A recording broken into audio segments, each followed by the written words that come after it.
வேலை இல்லாம. But at least thanks to few good people இண்டஸ்ட்ரியில சில நல்ல மனிதர்கள் அப்படி விழும்போதெல்லாம் கை பிடிச்சி தூக்கி விட்டுருக்காங்க.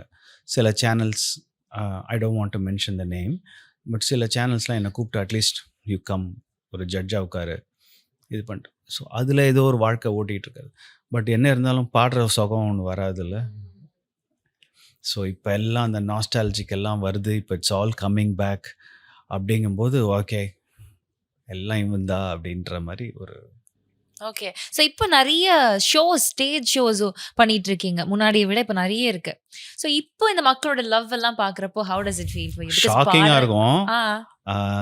ஏன்னா மலேசியாவில் நான் ஒரு ஒரு ஒரு ஒரு பஞ்ச் ஆஃப் அவ்வளோ க்ரௌடில் சரி ஒரு 15,000 பேர் இருக்காங்க. when we are singing 15,000 போர்டில் பிளாக் கார்ட்ஸ் பிடிச்சிட்ருக்கு 2 பிள்ளைங்க. ம். கிரிஷ் எனும் க்ரஷ். ஆ.